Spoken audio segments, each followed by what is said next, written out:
السلام عليك يا رسول الله السلام عليك حبيبي يا نبي الله السلام عليك يا رسول الله السلام عليك حبيبي يا نبي. Bismillahirrahmanirrahim. Donc, comme le frère l'a dit, c'est un peu particulier cette année, mais bon, ça fait déjà 2 ans, je pense, que j'essaye de faire des choses en série quand je viens sous la tente et que c'est une réflexion qui est plutôt sur le long terme. On a 1h30 ensemble et puis 3 fois 1h30. Alors, le frère a cité 2 fois dimanche, mais c'est aujourd'hui à 14h, demain à 14h et lundi matin à 10h, je crois, 10h30. Donc, toute personne qui assiste à la première est obligatoirement convoquée à la dernière. Donc, ceux qui pensaient pouvoir partir dimanche soir, il faut quitter les lieux tout de suite et vous laisser la place à ceux qui sont debout. Voilà, donc effectivement c'est autour du livre qui vient de sortir, parce que derrière le livre qui vient de sortir, qui est une introduction à l'éthique islamique et l'akhlaq al-islamiyya, il y a plus que simplement une réflexion introductive à un domaine. C'est effectivement une réflexion fondamentale sur comment comprendre notre religion, comment comprendre les différentes sciences et comment aujourd'hui répondre à un certain nombre de défis. Dans le prolongement de tout le travail qui a été mené avec le Centre sur la législation islamique et l'éthique, Markaz al-Tashri' al-Islami wal-Akhlaq, qui a été fondé en plus il y a maintenant 3 ans sur la base du livre La réforme radicale et l'Islah al-Jazri. Sur cette base-là, c'était comment aujourd'hui poser ou réfléchir à notre façon de comprendre l'islam, à notre façon de comprendre nos sources, et à partir de cette compréhension-là, de répondre aux défis qui sont les nôtres. Et les défis qui sont les nôtres, ce sont des défis qui sont locaux, ce que vous avez comme problème en France, ce sont des défis qui sont continentaux, tout ce que l'on peut vivre en Europe, en Occident, dans les sociétés majoritairement musulmanes, et puis ce sont des conflits scientifiques contemporains. Comment faire ? Et ce que je vais essayer de faire, c'est en fait faire une introduction à l'introduction en amenant une réflexion simplifiée sur des choses que vous pourrez lire. C'est un livre qui a beaucoup de références, qui renvoie au Coran et à la tradition du prophète, mais à beaucoup de notre tradition, les grands savants, les grandes réflexions historiques, et puis en même temps qui arrive aux questions contemporaines. Donc les principes, l'histoire et la situation. Premier élément donc sur lequel il faut s'arrêter, c'est la notion d'al-akhlaq, ce dont on parle, l'éthique islamique. Et on n'a pas en arabe un terme qui veut dire exactement ce que l'éthique veut dire en langue grecque ou en langue française.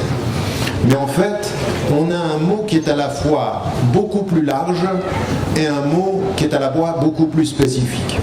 Et ce mot, c'est celui de al-akhlaq que nous avons et que nous traduisons par l'éthique, on le traduit aussi par le bon comportement.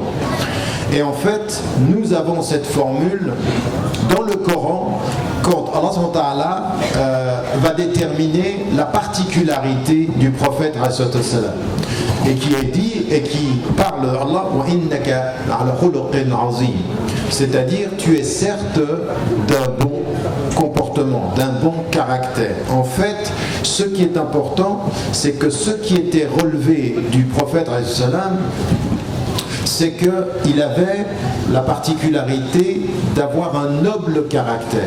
Alors qu'est-ce que c'est qu'un noble caractère ? Comment est-ce qu'on définit un noble caractère ? C'est un caractère qui va être lié à ce bon comportement, le comportement du bien. Et quand Aïcha, radiallahu anha, son épouse, est questionnée sur le prophète, de ceux qui ne l'ont pas vu, qui voulaient savoir mais qui était-il ? Elle va partir du principe de mettre en évidence d'abord son comportement. Son comportement, son caractère, c'était le Coran. En d'autres termes, tout ce qui est dans le Coran de considération du bien, ce qu'il faut faire, et l'amr bil ma'rouf, c'est-à-dire commander le bien, wa nahy anil munkar, c'est-à-dire refuser le mal, c'était en lui. Le prophète al-salam, ce que le Coran dit de lui, c'est qu'il a un noble caractère, et que sa femme dit de lui, c'est qu'il l'appliquait dans son quotidien. Et ce qui est tout à fait singulier de ce point de vue-là, c'est que la femme du prophète al-salam, elle le voit dans le privé, elle ne le voit pas simplement dans le public, et elle est à même de dire, dans le privé, comme dans le public, comme dans la vie quotidienne, quand il est seul, quand il est avec sa femme, et quand il est avec les êtres humains, kana khuluquhu al-Qur'an, il applique les choses. Pourquoi ça c'est important? Parce que nous, ce que l'on sait, c'est que la caractéristique de nos contradictions, c'est que parfois nous sommes très pieux en public et pas tellement très pieux en privé. Elle fait le contraire, elle montre qu'il est très pieux dans le privé et qui est une manifestation de ce que le prophète ﷺ était, c'est-à-dire un être de sincérité. Il l'était parce qu'il a été choisi par Allah SWT avant même qu'il devienne le prophète ﷺ qui reçoit la révélation à 40 ans. Tous ceux qui sont dans son entourage voient des caractéristiques tout à fait particulières. C'est tellement vrai, souvenez-vous, que le prophète ﷺ, il est appelé comment par ceux qui le connaissent avant qu'il reçoive la révélation? Deux caractéristiques du bon comportement. Il est as-sadiqul amin, c'est-à-dire celui qui dit la vérité quand il s'exprime, et celui qui maintient les dépôts, c'est-à-dire quand on lui donne quelque chose, il le préserve. Quand on lui donne quelque chose par la parole, il le garde. Quand on lui donne quelque chose de riche, il le protège. Et quand, en l'occurrence, on lui fait une confidence, il ne l'expose pas. Il est celui qui protège l'autre de tout ce que les autres pourraient faire de mal à cet autre. Donc il est as-sadiqul amin. Donc une caractéristique qui va être celle qui vont lui reconnaître. Et le prophète, il savait tellement que les gens le respectaient pour ceci, que souvenez-vous, quand il commence sa prédication, quand il commence à leur parler, il est sur la montagne, il leur dit, si aujourd'hui je vous dis, quand Abu Lahab va lui dire Tabban laka, c'est-à-dire quand il va lui dire maudit sois-tu ou que tu sois rejeté, il dit, si je vous annonce aujourd'hui que derrière le mont il y a une armée qui vient, est-ce que vous me croirez? Est-ce que vous me croirez si je vous le dis? Ils lui disent oui. Pourquoi? Parce qu'on t'a toujours connu un être de vérité. Et ça, il s'appuie sur ce qu'il savait de lui avant la révélation pour leur dire, je suis le même être de vérité avant que celui qui porte la révélation. Et d'ailleurs, Allah m'a choisi, elle a choisi parce qu'il était l'être de vérité avant et qu'il va être l'être de vérité après. Et donc, il a une caractéristique, l'élément qui va être déterminant dans le fait qu'il est véridique dans le message, c'est qu'il est juste dans le comportement. En d'autres termes, et ça c'est important, quand Allah SWT va parler de notre communauté, quand il parle de notre communauté, il ne commence pas par dire que nous sommes une communauté de croyants.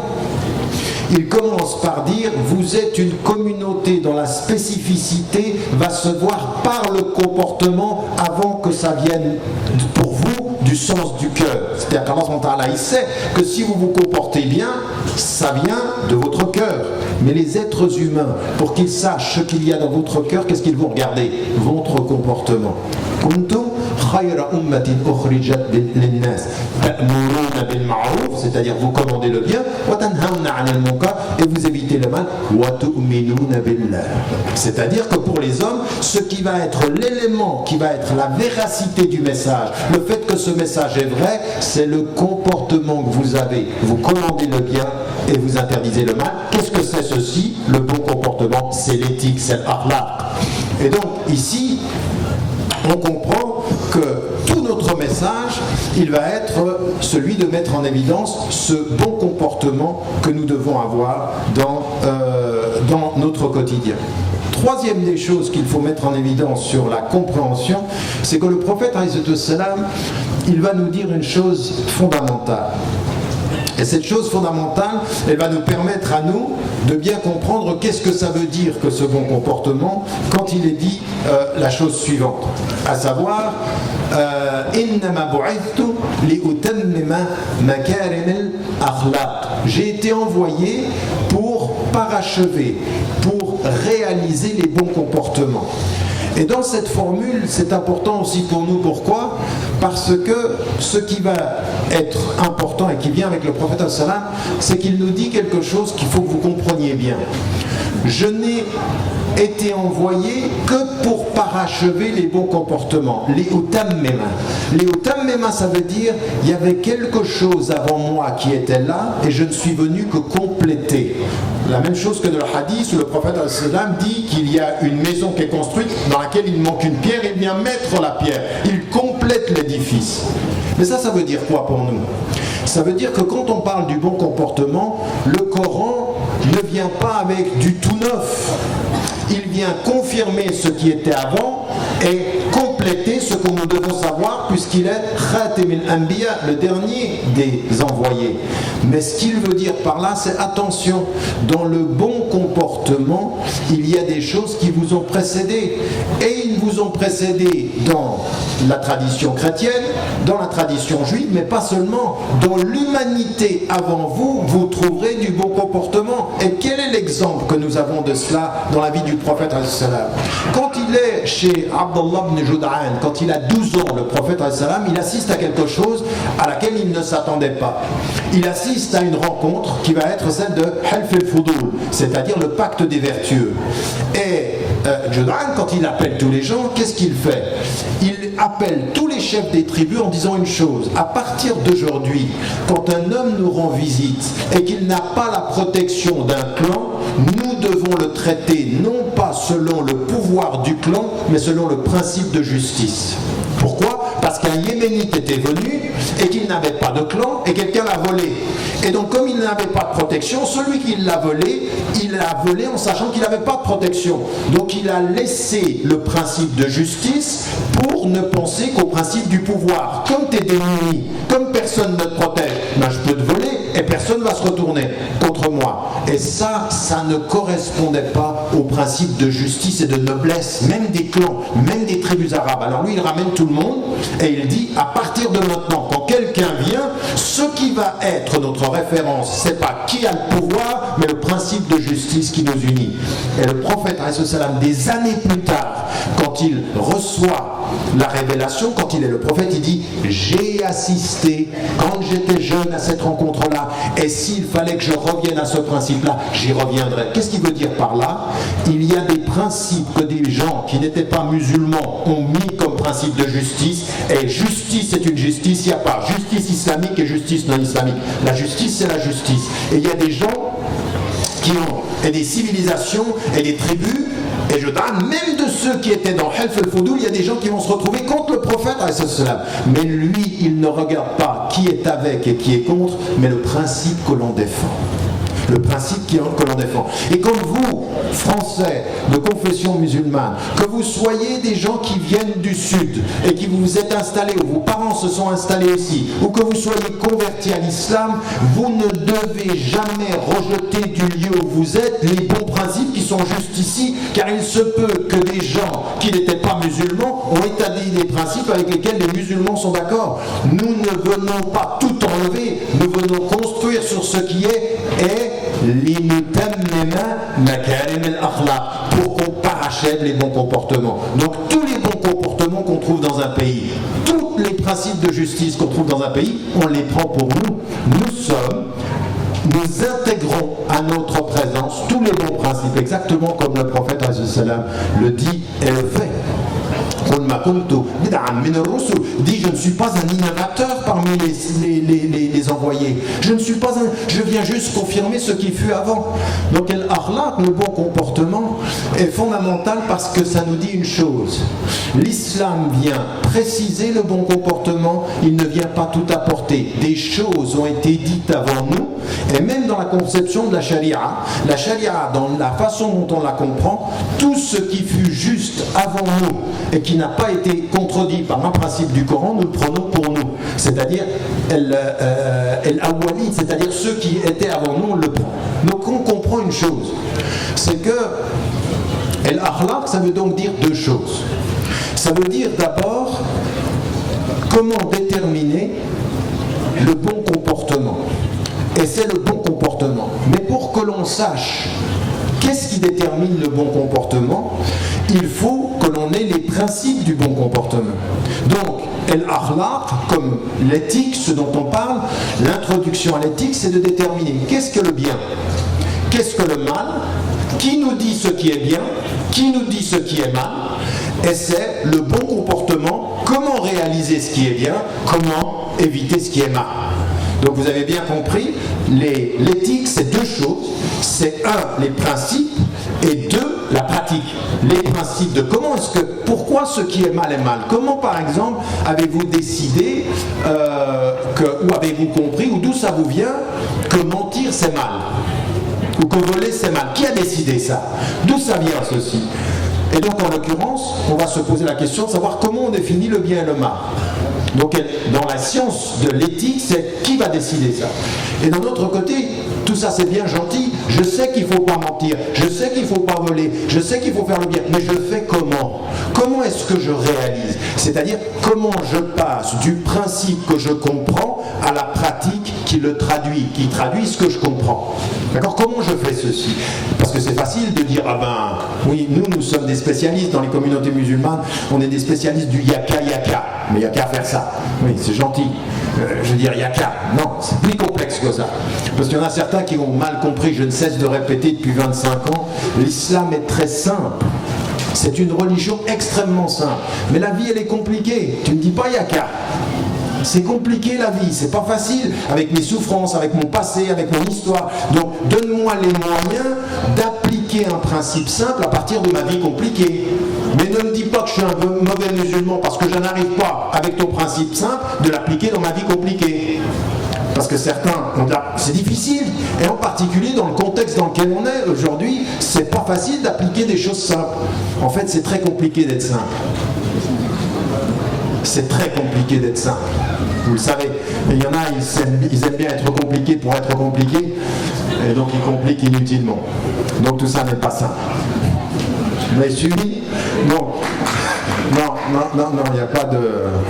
On a des fatwas particulières ici, on n'applaudit pas. D'ailleurs, ni pendant ni après. Dès qu'on a fini tout à l'heure, on part tranquillement, puis on réfléchit à ce qu'on a partagé, Inch'Allah. Donc en l'occurrence, vous comprenez ce que je suis en train d'essayer de dire. L'akhlaq, c'est ceci. Et donc, dans ce qui nous est donné, il va y avoir à essayer de comprendre, dans la tradition musulmane, quelles sont les sources, comment est-ce qu'on définit ce qui est bien et mal. Et là, on va avoir les sciences, et le ulum al-islamiyya vont être des éléments de se dire, mais comment est-ce qu'on se détermine? Et d'un autre côté, il va falloir se dire, comment est-ce qu'on va appliquer ceci? Parce que, à l'époque, quand on est dans des situations tribales, des situations de la vie à Médine et la vie à la Mecque, c'est effectivement des tribus, mais la vie scientifique, elle est beaucoup moins compliquée que la nôtre. Par exemple, quand on vient vers vous et on vous dit, à partir de maintenant, on peut rentrer dans vos cellules, avoir toute la séquence ADN de vos cellules, puis on peut commencer à bricoler là-dedans. Qui va dire si c'est bien et qui va dire qui est-ce qui est mal? Où est-ce qu'on arrête et où est-ce qu'on commence? C'est-à-dire aujourd'hui, on a des moyens technologiques qui ont développé un rapport au bien, au mal. Il faut réfléchir. On ne peut pas commencer à dire non, c'est haram. Et les savoirs, par exemple, aujourd'hui, avec ce qu'on appelle la génomique, c'est-à-dire tout le travail sur le génome humain, vous avez entendu, tout ce travail qui peut développer et considérer votre fréquence, nous arrivons aujourd'hui à déterminer la potentialité de certaines maladies chez vous. Développement du cancer, développement de certaines... Si en plus on ajoute le génome de votre conjoint, eh bien, on peut savoir la probabilité d'enfants qui vont être malades. Alors quand vous voulez vous marier, elle dit oui, j'aimerais te marier avec toi. Est-ce que tu peux me passer ton génome, ta fréquence? J'aimerais savoir la probabilité de maladie de nos enfants. Halal ou haram? Pourquoi est-ce qu'aujourd'hui je n'aurais pas la possibilité? Alors, puisque les sciences me permettent de le dire, c'est-à-dire de me permettre de savoir la probabilité du cancer, et que vous savez que dans la tradition du fiqh ancien, la probabilité de la maladie du conjoint, il ne faut pas la cacher. Maintenant, on a un savoir supplémentaire. vous prenez ça à la plaisanterie, mais d'un autre côté, la multiplication du savoir développe la multiplication d'une question éthique sur la gestion de ce savoir. Comment est-ce qu'on fait ça? C'est des questions extrêmement difficiles et donc on ne peut pas commencer à faire du bricolage ou à dire haram haram à tout, parce qu'il y a des choses qui sont extrêmement utiles aujourd'hui. Vous avez compris les deux éléments. Une fois que j'ai mis, est-ce que je vais m'arrêter un petit court instant, là j'ai terminé la notion de la définition. Est-ce que vous avez des questions sur la définition? Masha'Allah. C'est soit vous avez peur, soit je suis très clair. On va partir du principe avec beaucoup de modestie que je suis extrêmement clair. Masha'Allah. Vous êtes très gentil. Deuxième étape. Deuxième étape, c'est de se poser la question, comme l'a dit le frère, c'est pour cette première séance, c'est quelles sont les sources pour établir les principes. Alors, dès qu'on demande à un musulman ou à une musulmane, ce qu'on va dire immédiatement, on le sait, parce que le prophète, au moment où il quitte la communauté, qu'est-ce qu'il dit? Il dit, j'ai laissé parmi vous deux choses, si vous vous y tenez, vous ne vous perdrez pas. Le Coran ou Sunnati. Et donc là, premier élément qui est important, c'est que le Coran, on sait ce que c'est que le Coran et on sait clairement qu'est-ce que ça recouvre. Pourquoi? Parce que le Coran a été déterminé par les savants, et c'est à l'unanimité, le consensus qu'il y a chez les sunnites comme chez les chiites, il est qat'i et thubut, c'est-à-dire authentique quant à sa révélation, wa qat'i et dalala pour un certain nombre de ces versets, mais en même temps, on ne discute pas le contenu du Coran, même si certains versets sont plus ouverts à l'interprétation que d'autres, on considère que c'est authentique. La majorité des versets du Coran sont ouverts à l'interprétation, un minimum est qat'i, c'est-à-dire on ne discute pas, les choses sont tellement claires que on sait qu'il n'y a pas de discussion dans aqimus salat, c'est-à-dire on sait qu'on doit prier, on ne commence pas à dire peut-être que oui, peut-être que non. D'accord? Non, là on est clair. Ça le temps. Mais sur la notion de la sunna, déjà dès le départ, on n'est pas tout à fait d'accord sur la définition de la sunna. Même dans la compréhension du Coran de certains savants, liyu'allimukum al-kitab wal hikma. Et le hikma, chez certains savants, c'est quoi? C'est la sunna du prophète. Mais certains ont dit non, c'est plus que ça, c'est la sagesse, parce que le vrai terme de la et le hikma, c'est la sagesse. Et que la sunna, c'est qu'un des éléments de la sagesse. Ça veut dire qu'il vous apprend le Coran et la sagesse, dont fait partie la sunna, mais qui n'est pas réduit à la sunna. Pourquoi c'est important ceci? Parce qu'avec le temps, on a considéré que la sunna, c'était uniquement les hadiths, c'est-à-dire uniquement les traditions du prophète. Vous savez ce que c'est que le hadith? Ce que le prophète a dit, a fait ou a prouvé. Mais certains disent non, attention, et le premier qui développe l'idée de la sunna qui n'est pas réduite au hadith, celui qui va réduire au hadith au niveau de la catégorisation des sciences, le premier qui fait ce travail systématique, c'est Shafi'i. Mais avant lui, vous avez quelqu'un comme Malik, qui a écrit le Muwatta. Et le Muwatta, c'est un premier livre de fiqh, mais il parle de la sunna. Et pour lui, la sunna, c'est pas le corpus des textes, des règles, c'est le comportement général. C'est un mélange entre les hadiths et la sira du prophète associé aux pratiques des gens de la Mecque.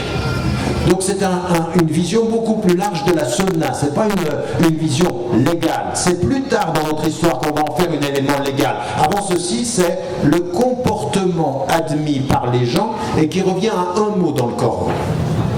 Un mot dans le Coran.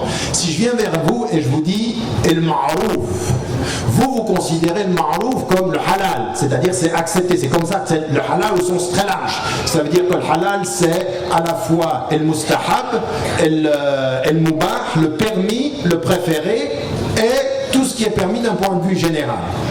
Et même le makrouh, dans l'occurrence le makrouh c'est détesté mais c'est possible. C'est détesté mais c'est possible. Tout ceci, ce sont les 4 catégories de l'ahkam et taklifiyya qui ne sont pas liées au haram. Le haram, haram. Mais tous les autres, c'est possible, c'est dans le halal avec des préférences pour le bien et à éviter pour le mal. Mustahab, makrouh, mubah.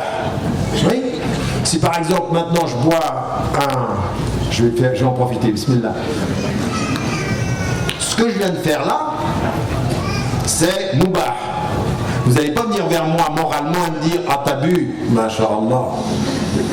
C'est du mubah, c'est du permis. Notez, vous pouvez le dire aussi, c'est bien. de reconnaître que le permis est une des... Vous savez ce que disaient les savants, le principe dans l'activité humaine, c'est la permission. Nous sommes une religion qui fait confiance à l'attitude naturelle. Elle met des limites pour éviter le haram, mais elle est ouverte au naturel. Et donc, en fait, dès qu'on demande à une musulmane et un musulman quelles sont les sources du bien agir, quels sont les principes du bien et quels sont les principes du mal, eh bien, c'est le Coran ou le Sunna. Ça, c'est ce qu'on va dire directement. Et pourtant, dans cette perception-là, on va s'apercevoir que dans notre tradition, comprenez bien ceci, c'est donc vos deux sources premières, c'est le Coran ou le Sunna. Là-dessus, il n'y a pas de discussion. Non, à moins que vous pensiez qu'il y ait une discussion sur ces deux sources-là. Toute la question est de savoir, est-ce que ces deux sources qui vont nous déterminer ce qui est bien ou ce qui est mal, est-ce qu'elles sont exclusives ou est-ce qu'il y a d'autres choses? Et là, on entre dans l'histoire de l'islam sur des discussions qui vont être, qu'on va trouver dans trois domaines.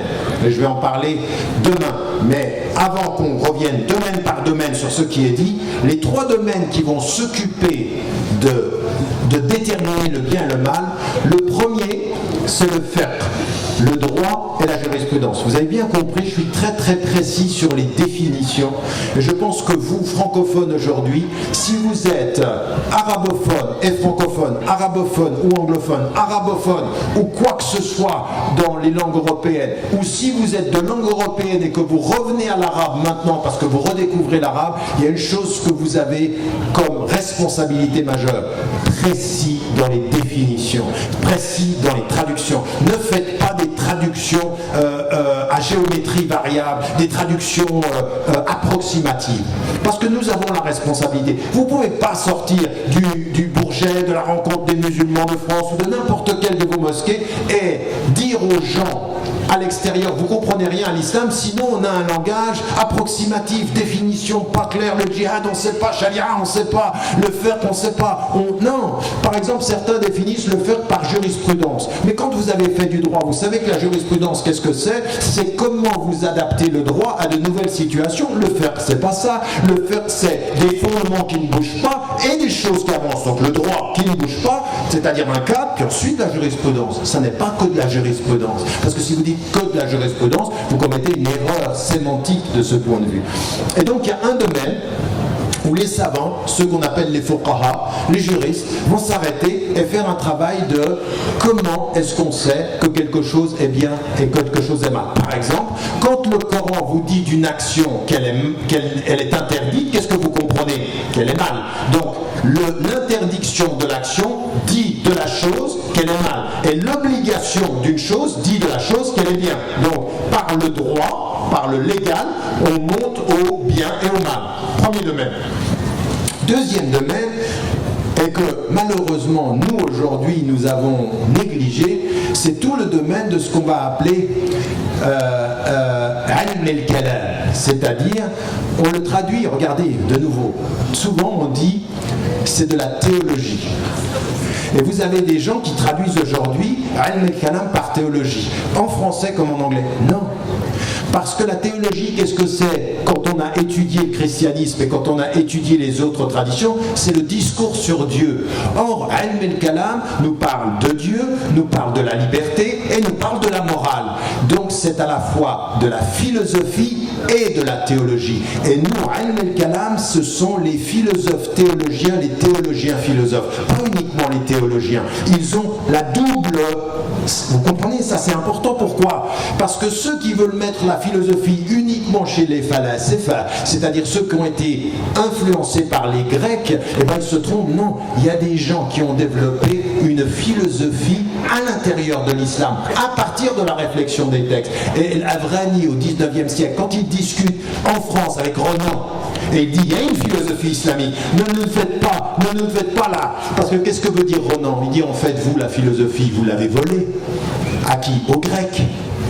Il dit, non, à partir des deux sources, le Coran et le Sunna, il y a une vraie philosophie, il y a une vraie réflexion islamique. Il faut faire très attention à ça. Et tous ceux qui aujourd'hui reprennent l'argument de Abu Hamid al-Ghazali, Tahaffud al-Falasifa, la rejection des philosophes, attention, il parle de quelque chose de tout à fait précis. C'est quand la logique grecque prend le dessus sur la pensée endogène musulmane. Là, il débat avec Avicenne, Ibn Sina. Vous me suivez? Vous êtes perturbé par ce qui se passe à... Bon, je profite.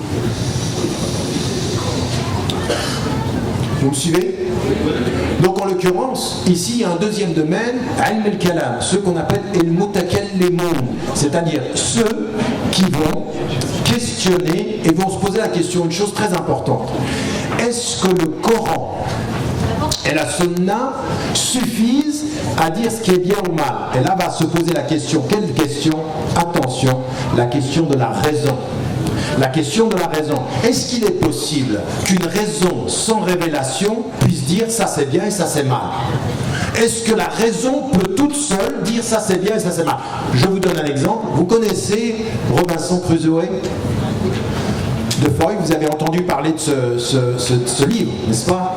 Vous avez entendu parler de quelqu'un, je crois qu'il est décédé récemment, je ne suis pas sûr, Allahu A'lam, je ne veux pas dire de bêtises, Michel Tournier, un des romanciers français qui était à l'Académie, je crois, je ne suis pas sûr encore. Mais il a écrit un livre, si vous ne l'avez pas lu, il faut le lire. Et il s'appelle Vendredi ou les limbes du Pacifique, qui est en fait repris de l'histoire de Robinson. Mais en fait, ce qu'on ne vous dit pas, comme souvent on ne le dit pas, c'est qu'en fait, Michel Tournier reprend de Robinson, de Foy, qui a écrit Robinson Crusoe, une histoire qui est reprise de qui? Ibn Tufayl. Ibn al-Yaqazan. C'est le premier roman philosophique dont vous n'avez peut-être même pas entendu parler. Mais si vous n'en avez pas entendu parler, si vous vous ignorez vous-même dans votre tradition, n'attendez pas des autres qui vous connaissent mieux que vous, puisque vous vous ignorez vous-même. Ce que je dis souvent aux musulmans, le problème qu'on a avec les musulmans, c'est qu'ils sont doublement aliénés. Ils vont vers les gens et disent, toi de toute façon tu sais rien. Ouais, mais excuse-moi.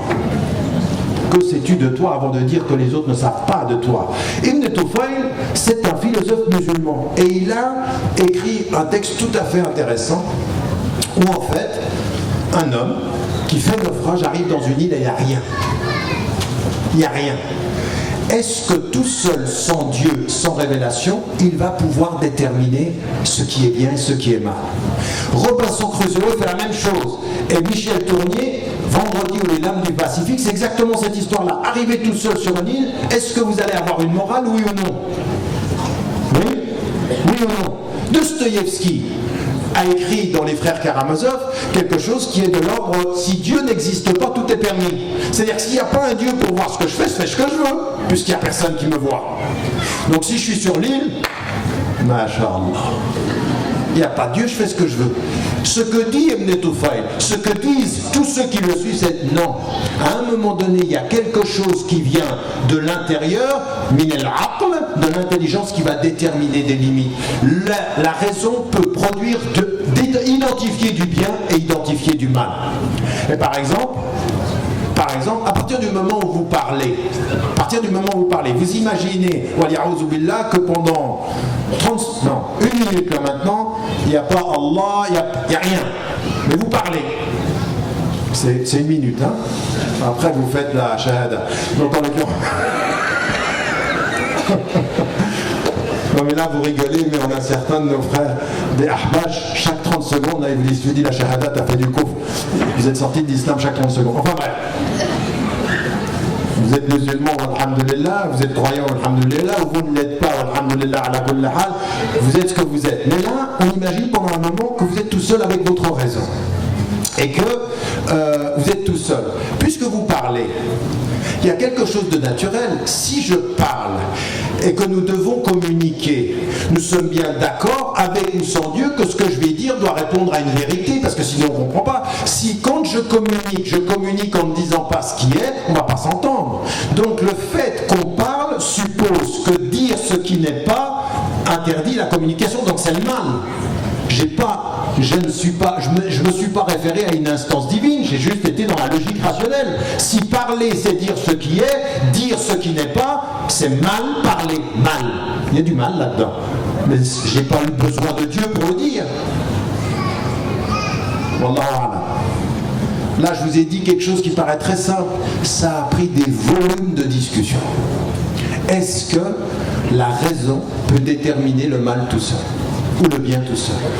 C'est dans quel domaine ceci? C'est dans le domaine de ilm al-kalam et le mutakallimun. Et dans l'intérieur, vous allez avoir al-ash'ariyya, al-maturidiyya et puis les mu'tazila dans l'histoire musulmane.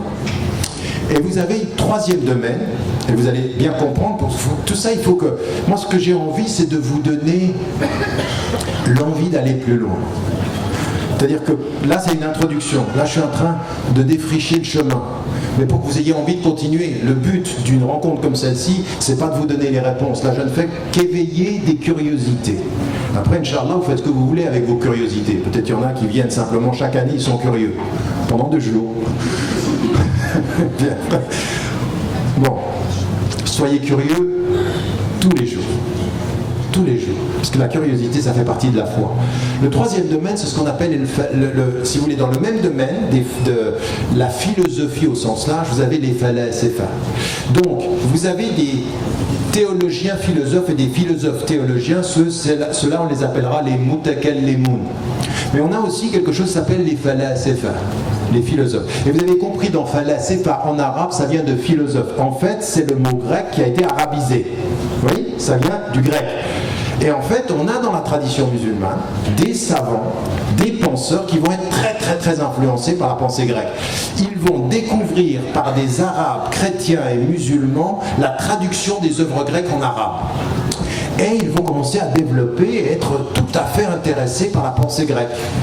Parce que la pensée grecque, elle va déterminer une vraie moralité, un vrai système sans Dieu, parfois, ou avec Dieu. Parce que ce qu'il faut savoir, c'est que l'on dit de Socrate qu'à la fin de sa vie, qu'il s'approchait de l'unicité de Dieu, de l'unicité. Là, on ne sait pas si c'est une réalité, parce que les textes ne sont pas certifiés ou complètement authentiques. Mais toujours est-il qu'en fait, dans la tradition musulmane, on va avoir une tradition de philosophes dont la particularité, c'est d'être influencé par les Grecs.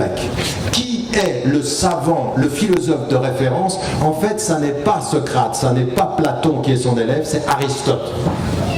Et Aristote, il a écrit un livre très important qui va être une référence, qui s'appelle, écoutez bien, l'éthique à Nicomaque. L'éthique à Nicomaque, c'est-à-dire comment développer un système moral de bien et de mal à partir de la rationalité. Et les savants musulmans vont être très influencés par ça, dans l'ordre, El-Kindi, El-Farabi, Ibn Sina, Ibn Rushd et toute une série de savants, et il y en a beaucoup plus. Ceux-là, qu'est-ce qu'ils font?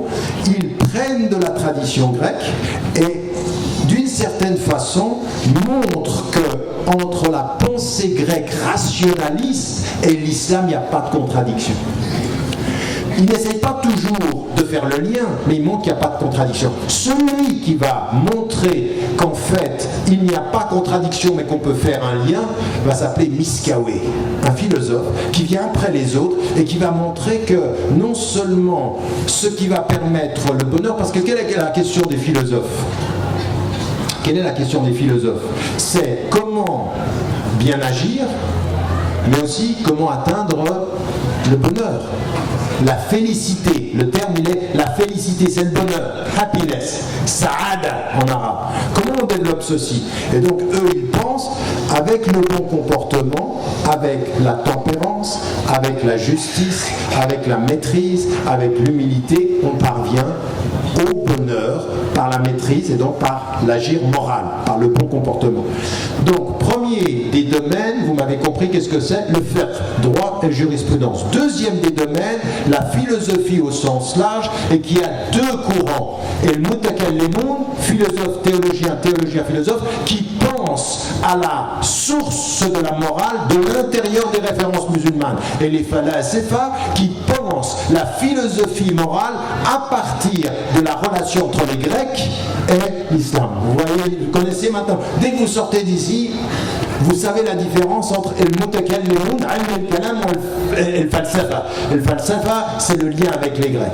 D'accord? Donc là, on a un domaine où les savants se sont posé la question, les intellectuels, les philosophes se sont posé la question, est-ce qu'on peut déterminer le bien et le mal sans Dieu? Et pour les falasifa qui sont influencés par les Grecs, ils vont dire oui, bien sûr, puisque eux, ils étaient avant le christianisme, avant, et ils ont pu rationnellement déterminer ce qu'était le bien. Par exemple, Socrate. Il y a quelque chose de tout à fait particulier avec Socrate. C'est que sa vie ressemble aussi à la vie de certains prophètes. Mais pour deux choses. C'était pas un prophète, c'était un rationaliste. Mais il y a quelque chose de tout à fait particulier chez lui. Premier élément, c'est que c'est un amoureux de la sagesse. Philosophie, ça veut dire l'amour de la sagesse. Et il a une quête rationnelle comme ceci. Et il développe la dialectique. Écoutez bien, c'est une chose tout à fait intéressante. Il dit à quelqu'un, quand il vient vers lui, il dit, il y a des vérités que tu as en toi, tu sais même pas que tu les as. Oui. Et moi, ce que je vais faire avec tes idées ce qu'une sage-femme fait avec un enfant. Elle fait accoucher l'enfant de l'intérieur, je vais faire accoucher ton esprit. Oui. Je suis un accoucheur. Je suis à ton esprit ce qu'une sage-femme est au corps d'une femme. Elle fait sortir l'enfant, je vais sortir les vérités. Et comment je vais faire? C'est la méthode socratique, ça s'appelle la dialectique. Je te pose des questions. Et toi, tu vas me répondre. Et par mes questions, je vais t'amener aux vérités. Je vais faire sortir de ton âme, de ton esprit, ce qui est dedans et que tu ne savais pas. Et en d'autres termes, pourquoi il dit ceci? Parce que dans son idée, l'âme des individus était dans le monde des idées, est venue s'enraciner dans le corps, et lui maintenant, elle a oublié. Écoutez bien cette terminologie. Elle était dans l'âme, elle est venue dans le corps, elle a oublié, et je te rappelle. Ça vous dit rien ça? L'oubli, le rappel, les vérités, faire sortir de l'intérieur. On va y venir.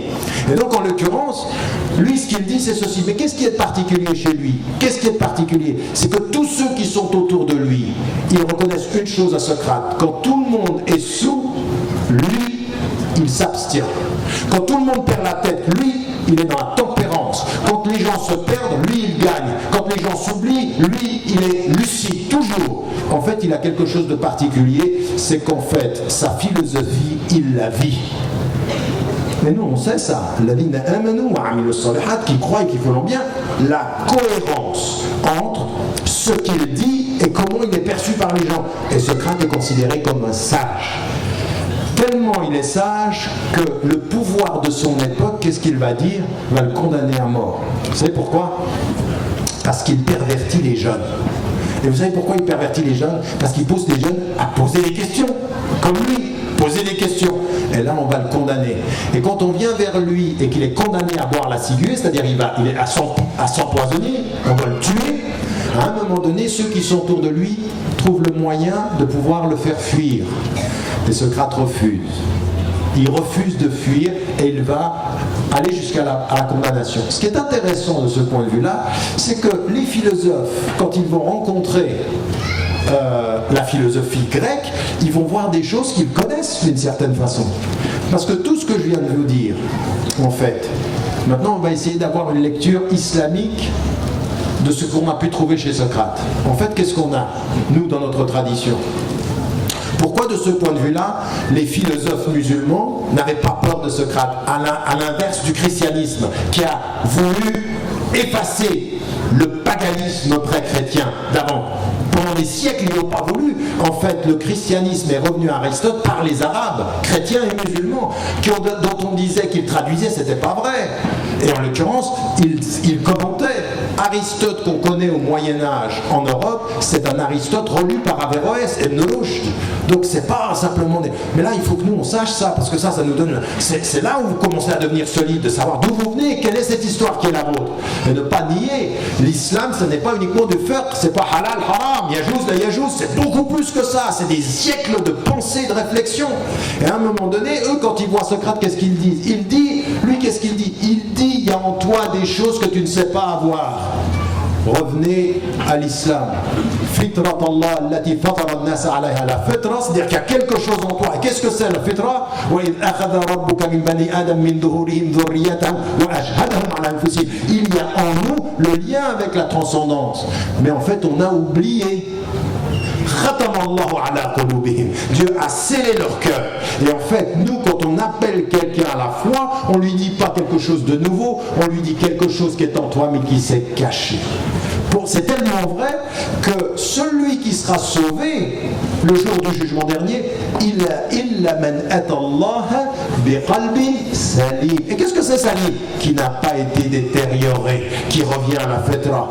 Toute la terminologie socratique de tu savais, t'as oublié, faut te rappeler, elle est complètement en notre accord avec la fitra, khatam Allah, enlève le voile et devient. C'est pour ça que quand par exemple je traduis la notion de kufr, qu'est-ce que je dis?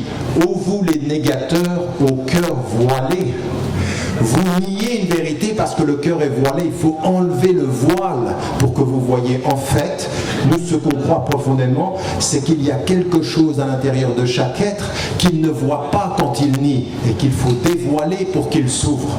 Exactement ce que vous trouvez dans beaucoup de traditions grecques. Vous m'avez suivi? Deuxième source maintenant. Donc la première des sources, qu'est-ce que c'est? Droit et jurisprudence. Deuxième des sources, la philosophie au sens large avec ilm al-kalam et al-falsafa. Troisième des sources qui va se poser la question de l'éthique, du bon comportement.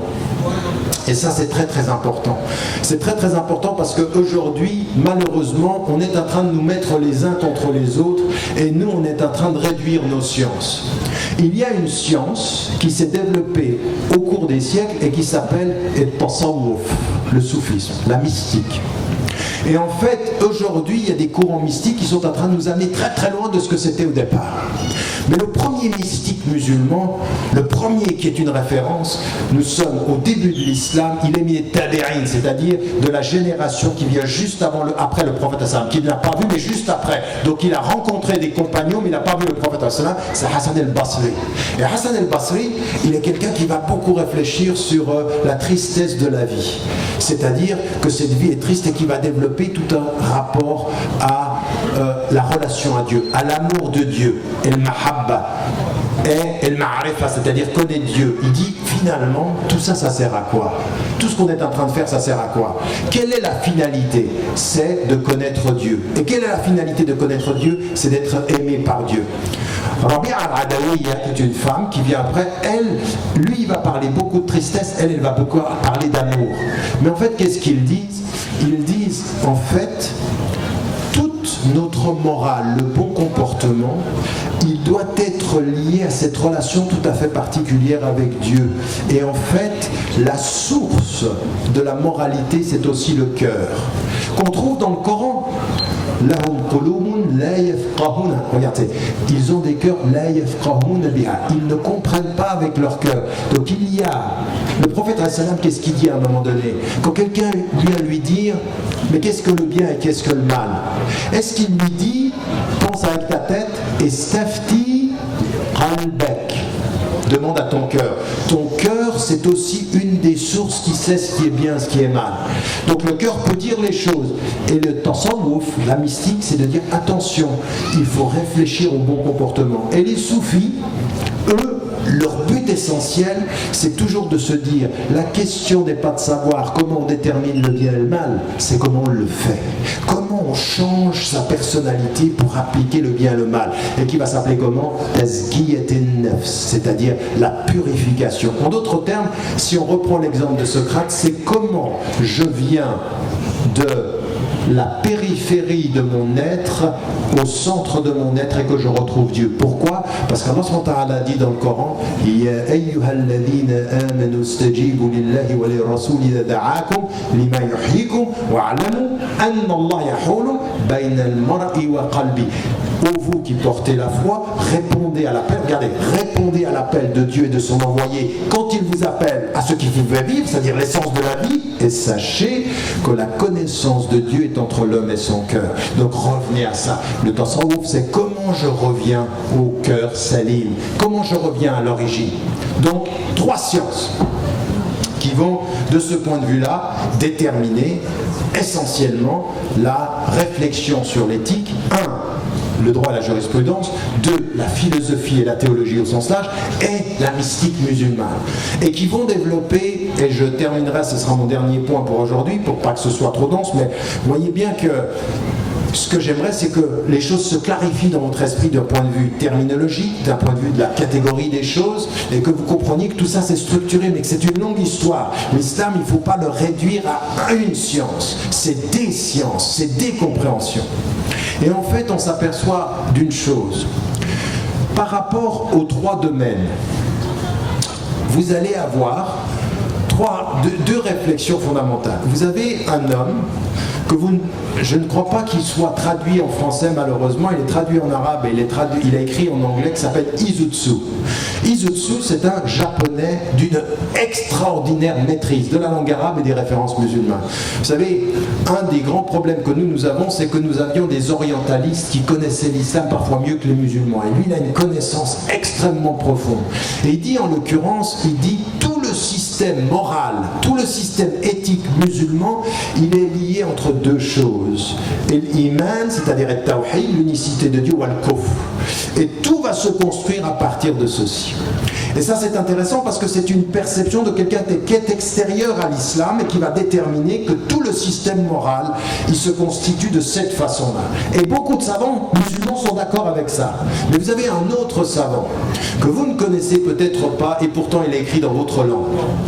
C'est un des grands savants de notre époque et qui a fait sa thèse à la Sorbonne. Il s'appelle le Cheikh Mohammed Draz. Et il a écrit un livre qui est La morale du Coran. Un livre qui est presque oublié, il a été le professeur de beaucoup. D'ailleurs, quand vous entendez Cheikh Youssouf al-Qardawi aujourd'hui parler de ses profs, il dit « Kana ustazi wa sheikhi ». Il a enseigné, il a appris la réflexion sur l'akhlaq par l'intermédiaire de Cheikh Draz. Et lui, qu'est-ce qu'il dit? Il dit non. C'est pas une structure binaire et tawhid et wal-kufr. Il y a quelque chose de l'intérieur qui est un système moral qui vient de l'islam et qui est en fait qu'on doit considérer non pas dans l'opposition de 2 systèmes. Pourquoi? Parce qu'en fait, si vous avez compris ce que je disais au départ, même dans le kufr, il peut y avoir de la morale. Oui? De ceux qui nient Dieu, il peut y avoir des choses morales et des réflexions morales. Je veux dire, quand vous lisez Heidegger ou quand vous lisez Jean-Paul Sartre est très dur avec la question morale. Il dit une chose très importante, il dit il n'y a pas de Dieu, mais il dit une autre chose, il dit agis de façon à ce que l'ensemble de l'humanité puisse faire ce que tu fais, et si elle ne peut pas le faire, ça veut dire que ce que tu fais, tu ne peux pas le faire. Donc il y a une morale, il y a des limites, mais il n'y a pas de Dieu. C'est-à-dire que ce qui va considérer ce qui est juste, c'est et si tout le monde faisait comme toi? Vous voyez que quand on n'a pas de Dieu, on dit ça. Si tu fais ça, si tout le monde faisait comme toi, et ben le monde pourrait être corrompu, donc tu ne peux pas le faire. Donc il y a des choses, il y a une morale laïque ou une morale sans Dieu. Oui. Donc lui il commence par dire, Jean-Paul Sartre, Dieu n'existe pas, donc tout est permis, mais ce tout est permis est relatif au ce que tous les hommes peuvent faire ou ne peuvent pas faire. D'accord? Et donc en l'occurrence, Draz, il dit non, c'est pas un système du kufr contre le système du tawhid, il y a quelque chose de fondamental dans l'islam qui est important et qui va être important, c'est la notion de el-mas'ouliyya, la responsabilité. Tout le système islamique se fonde sur notre responsabilité devant Dieu, c'est-à-dire le taklif. Nahnu mukallafoun, c'est-à-dire nous devons répondre à l'appel. Ce que je disais tout à l'heure, Ya ayyuhalladhina amanu, c'est qu'il nous appelle. Il nous appelle à une responsabilité, mas'ouliyya. Et de ce point de vue-là, il y a des choses qui sont el-wajibat, les obligations. Et donc il faut respecter. Donc lui, de l'intérieur, il développe une réflexion. Et pourquoi je vous dis ceci? Parce que ce sont des auteurs contemporains. Draz, il est du XXe siècle. Et Izutsu, il est du XXe siècle. Ce sont des gens qui ont écrit maintenant, qui essayent de développer une réflexion. Et à partir de là, on s'aperçoit que toutes ces sciences-là, elles vont poser 3 questions fondamentales, et je m'arrête là. La première des questions, elle est dans le domaine des philosophes théologiens, c'est de dire quelles sont les sources de la morale. D'accord? Quelles sont les sources? Le Coran, la sunna du prophète, la raison, le cœur. Quelles sont les sources? Donc ils vont développer une réflexion sur les sources, qui est très importante. Pourquoi? Parce que quand vous déterminez les sources, vous allez déterminer votre relation aux autres. Est-ce que vous acceptez que vous pouvez trouver, par exemple, je vous donne un exemple. Aujourd'hui, hier soir, on m'envoie, ou ce matin on m'envoie une photo de Martin Luther King, le docteur Martin Luther King, et qui dit, maintenant j'ai oublié la citation, ce qui m'effraie, ce n'est pas ceux qui font le mal, mais ce sont les bons qui se taisent devant ce mal. Très belle citation. Il veut dire par là, et bon, il y en a certains qui ont tout de suite dit, mais quand on se tait devant ceux qui font le mal, on n'est pas bon. Et quand certains commencent à... C'est pas ça qu'il veut dire. Il veut dire le danger pour nous. C'est pas simplement ceux qui font le mal, c'est nous qui les observons faire et qui ne faisons rien, un peu ce que disait Einstein. Et il y a, alors ça, j'ai mis ceci sur le... J'ai trouvé ça très beau et je partage moi ces réflexions-là et je l'ai mis sur le Facebook officiel et sur Twitter. Et il y en a un qui envoie un mot sur Twitter direct et qui dit « Il y en a marre de Martin Luther King, nous on a le Coran et les hadiths. » C'est une réflexion très importante. Pourquoi? Est-ce que vous admettez que quand vous allez rencontrer le pape actuel, ou le Dalai Lama, ou un athée qui n'est sans Dieu, est-ce que vous admettez que dans ce qu'ils disent, il y a des choses à prendre qui vont vous édifier, ou est-ce que vous n'avez que le Coran et la Sunna? Très important cette question, c'est quelle est la source? C'est-à-dire qu'à un moment donné, vous regardez quelqu'un, il nie Dieu, mais il a un esprit, il a un cœur, et qui a fait ce cœur, qui a fait cet esprit? C'est Dieu pour vous, même si pour lui ça ne l'est pas. Mais ce que vous savez de lui, que lui ne sait pas de lui, ça vous pousse à prendre de lui ce que lui vous donne, sans savoir d'où ça vient. Ça suffit. Et après, vous le regardez et vous dites Salam alaik, la paix soit sur toi. De là où vous êtes vous, parce qu'il vous apporte du bien. C'est ça que veut dire la sagesse, c'est la propriété perdue du musulman. Où il la trouve, il la prend. De ton esprit. Je n'aime pas ce que tu fais de ton esprit. Je n'aime pas ce que tu fais de ton corps. Je n'aime pas tes réponses. Mais il y a du bien dans ce que tu fais. Et ma responsabilité, c'est de prendre de toutes les sources. Et vous voyez comment la question de la source est importante. Vous rencontrez des gens qui réfléchissent par eux-mêmes. Et c'est vrai, il y a des gens qui réfléchissent par eux-mêmes, qui réfléchissent mieux que certains musulmans qui, soi-disant, réfléchissent avec Dieu. C'est la réalité, ça. Donc il faut prendre du bien. Donc cette question des sources est importante. C'est ce que pose la question de la philosophie et de la théologie. Les sources. Le fiqh, le droit et la jurisprudence va se poser la question des moyens. Comment est-ce qu'on traduit ça en règle? Parce qu'à un moment donné, si mentir, si voler, si faire le mal, il faut des règles. Donc on va se poser la question des moyens. Des moyens. Regardez bien, les trois sciences s'occupent de trois domaines complémentaires. Ne les opposez pas, ne niez pas les choses, ne dites pas moi je m'occupe que des moyens. Non, il faut que je m'occupe des sources parce qu'en me posant la question des sources, ça va déterminer mon rapport aux gens. Je prends de tout. Vous comprenez ce que je suis en train de dire? C'est l'amplitude du savoir qui va déterminer le comportement. Un, par rapport aux sources, je prends le bien d'où il vient. Et puis la deuxième des choses, les moyens. Comment est-ce que je vais appliquer le bien dans la loi? Et ça c'est très important. Pourquoi? Parce qu'aujourd'hui dans notre communauté, il y en a certains qui sont tellement obsédés par la loi qu'ils ne se posent pas la question de savoir si c'est bien ce qui est la traduction de la loi et comment lier le bien à la loi. Et l'exemple que je prends systématiquement, qui est déterminant, c'est qu'on est devenu obsédé par la nourriture que l'on mange, non pas dans la façon dont on traite les animaux, mais comment on les tue. C'est-à-dire pour nous le halal, c'est dis-moi que tu as dit Bismillah Allahu Akbar quand tu as tué l'animal. Mais comment tu l'as traité? Comment tu as été avec l'animal? Comment tu l'as respecté sa souffrance? Ça on n'en parle pas. Mais ça c'est éthique ça. C'est-à-dire qu'il faut poser la question de l'éthique du droit. Parce que sinon on finit d'avoir du droit sans éthique. Et nous on est des techniciens. Halal, halal, je mange, bismillah. Et à un moment donné on se pose même plus la question. Dis-moi si je peux aller McDonald's manger du poisson. Parce que le poisson c'est toujours halal. Mais McDonald's, c'est toujours halal.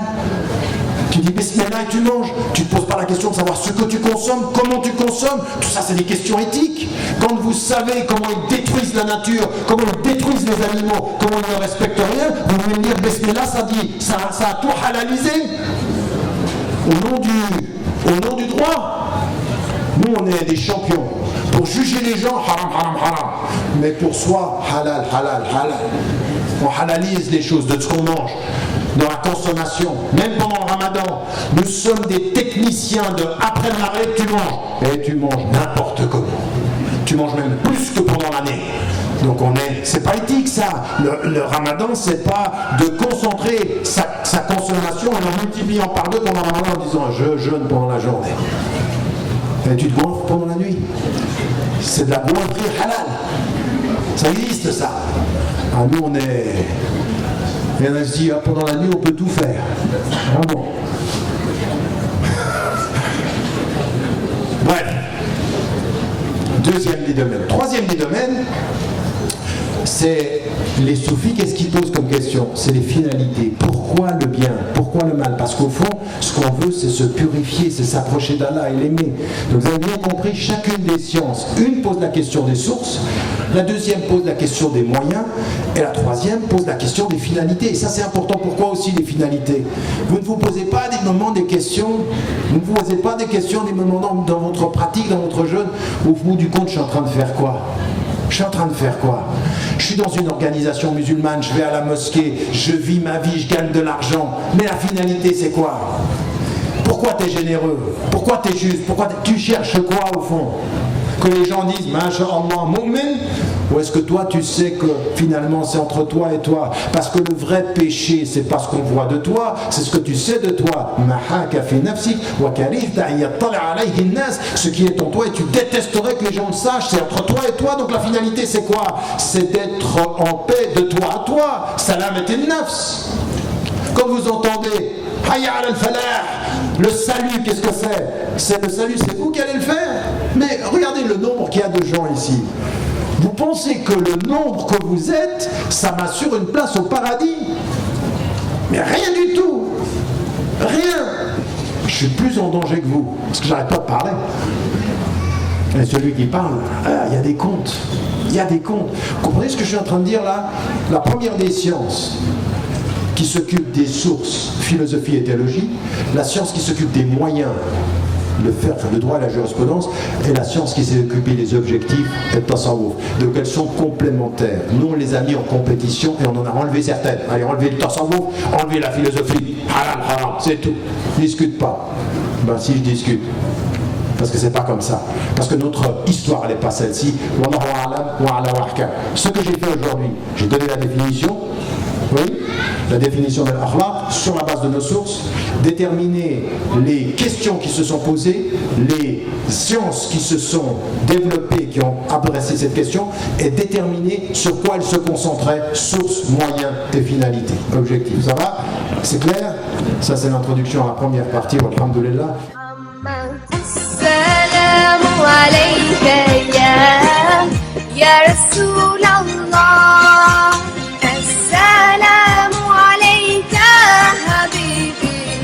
Ya Nabi Allah, Esselamu aleyke ya Resulallah.